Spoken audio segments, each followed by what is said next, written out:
Kinutlo gikan sa Ebanghelyo sumala ni San Lucas. Wala madugay miadto si Hesus sa kalungsuran o sa kabaranggayan, nagwali sa maayong balita mahitungod sa gingharian sa Dios. Mikuyog kani ang napulog duha ka tinun-an og pipila sa mga babaye nga naayo gikan sa daotang mga espiritu ug sa mga balatian. Sila mao si Maria nga ginganlag Magdalena nga gikan kaniya gipagula ang 7 ka yawa. Si Juana ang asawa ni Kusa nga opisyal ni Herodes, si Susana o kapidaan pang mga babae nga mitabang kang Hesus o sa iyang mga tinun-an, pinagi sa ilang katigayunan. Ang Ebanghelyo sa Ginoo.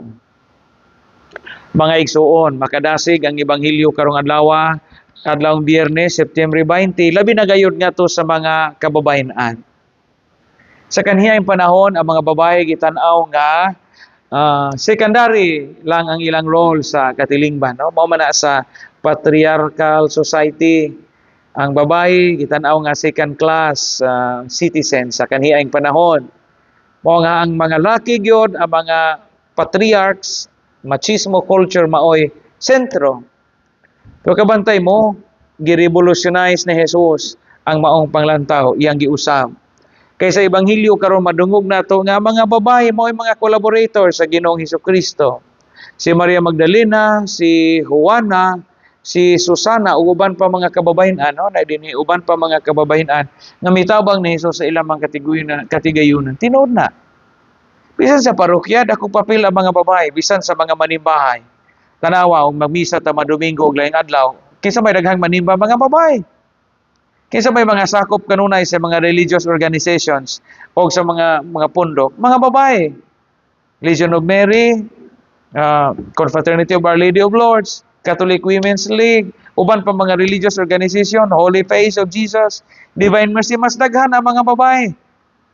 Unya mga babae po'y dali masangpit sa parokya, dali maka-decorate sa altar, dali makapahiluna sa paghinlo sa simbahan o sa kumbento. Unya ang mga babae po'y in charge sa mga dagkong mga kalihukan sa Holy Week, katapusang panihapon, Flores de Mayo, fiesta. So kamo mga kababayen-an, dakong tabang ang inyong gihimo alang sa simbahan o sa katilingban. Mao nga ato jung i-recognize ang role sa mga babae. Sa una, nganlan man ang mga babae og opposite sex, di na pwede karon. The other sex na, no? Ngay what makes them opposite man kuno. Matahuro nato ang mga kababayen-an, iluhon nato ilang papel. Unya atong nasama sa gihimo ni Hesus, ato silang isipon nga kanunay mga collaborators, timbang o kaabag sa Ginoo diha sa pagtuman sa iyang misyon o sa iyang public ministry. So mga kababayen-an, gidasi kita sa Ginoong Hesukristo, gidasi kita kanunay sa Ebanghelyo karon. Padayon ta diha sa atuang pagtabang sa simbahan, pagtabang sa katilingban. Paligunon na to ang gitawag og mga women's organization, ang mga parochial organization sa mga kababayen-an ato usab nga paligunon. Kay importante ang papel sa mga kababayen-an diha sa simbahan o sa katilingban.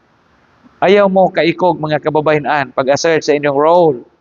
Kay giila mo bisan sa Biblia, bisan sa Ebanghelyo karon giila mo sa Ginoo nga timbang sa iyang pagpangalagan. Dili lang mga laki, but apil ang mga kababayen-an. Dayon ang Dios, ang nato siyang pasalamatan.